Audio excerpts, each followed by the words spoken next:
Hello, students. How are you? I hope you must be good by the grace of God.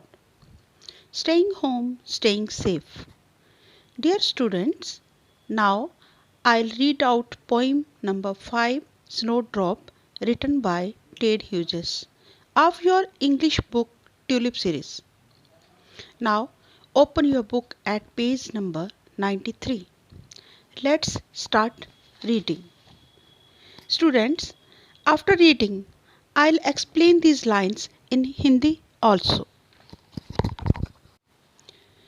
Poem number 5, Snowdrop, written by Ted Hughes. Now is the globe shrunk tight round the mouse's dulled wintering heart. Weasel and crow, as if molded in brass, move through an outer darkness. Not in their right minds, with the other deaths, she too pursues her ends, brutal as the stars of this month, her pale head heavy as metal. Dear students, now it's time to explain this poem in Hindi. Listen carefully. Now is the globe shrunk tight round the mouse's dulled wintering heart. इसमें कवि कहते हैं कि शीत ऋतु है, बर्फ की भांति जमा देने वाली भयानक सर्दी की वजह से पूरी धरती सिकुड़कर सख्त हो गई है। ऐसा प्रतीत होता है कि पूरी धरती, जितनी भी हमारी धरती है, वो सारी बर्फ की तरह सख्त हो गई है। कवि ने शायद ग्लोब शब्द का प्रयोग किस लिए किया होगा? सनड्रॉप फूलों के लिए किया होगा, क्योंकि इनका सर भी गोल होता है। ठंडी शीत ऋतु ने इन फूलों के सिर को भी सिकोड़कर सख्त बना दिया है।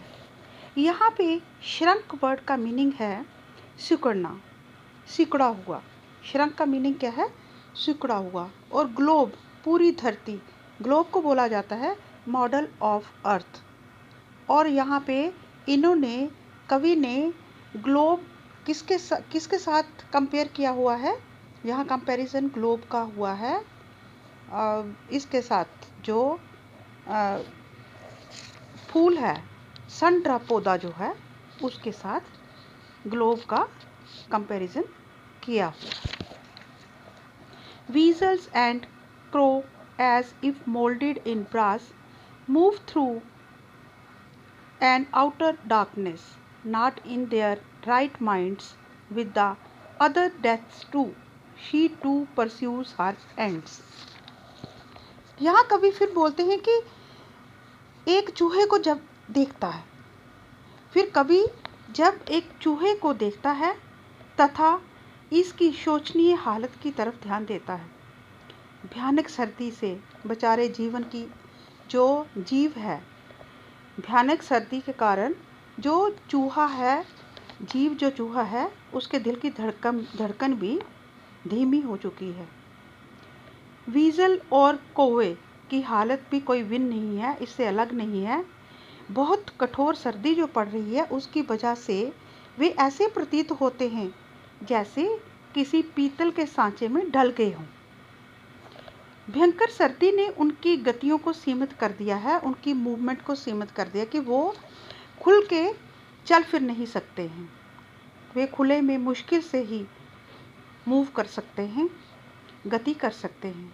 जो भी थोड़ी बहुत वो गति करते हैं, ये सब केवल अंधेरे में ही होती है, क्योंकि दिन के समय भी अंधेरा ही होता है। सर्दी के मौसम में बेटे आप देखते हो ना बच्चों, आप देखते हो सर्दी के मौसम में दिन में भी तकरीबन अंधेरा ही दिखता है। जब बहुत ही कठोर शीत ऋतु होती है, तो तब दिन में भी अंधेरा ही नज़र आता है। और कवि कहते हैं कि खुल के ये गति नहीं ये जंतु कर सकते, लेकिन अगर थोड़ी बहुत करते भी हैं तो वो अंधेरे में ही करते हैं, क्योंकि दिन में भी सर्दियों में अंधेरा ही नज़र आता है।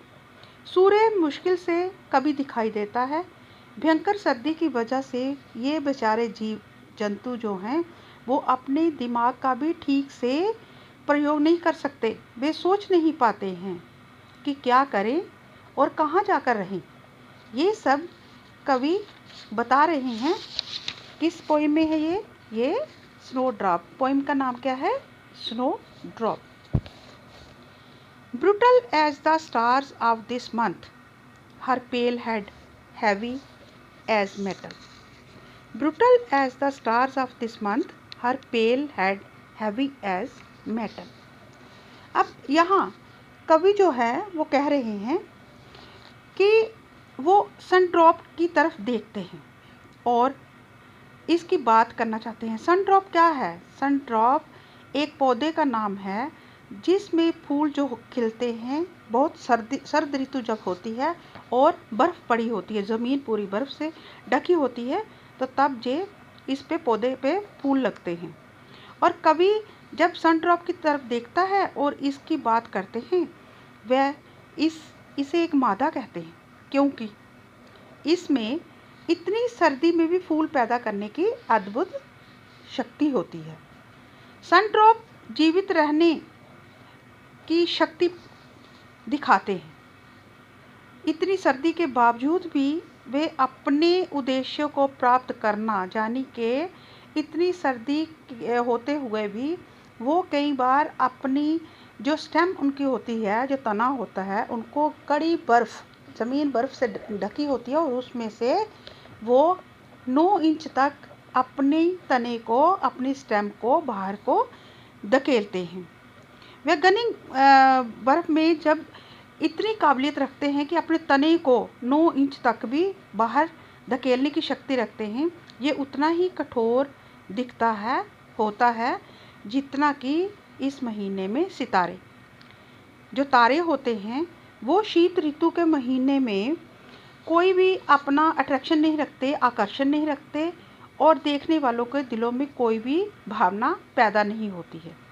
उसी प्रकार नीचे लटकती हुई सिर वाला स्नो ड्रॉप देखने वाले के कोई भी भाव पैदा नहीं कर सकता, क्योंकि वो दूसरे जो देखते हैं उस पौधे को, उसका सिर सख्त हुआ होता है, सर्द ऋतु से सख्त होके नीचे लटका होता है और वो पौधा किसी को, जो भी उसको देखता है, उसमें कोई भी भाव पैदा करने के लिए असफल ही रहता है। Dear students, you must have understood the explanation of this poem. Stay home and keep healthy. While going out, use mask and hand sanitizers too. Thank you and have a nice day.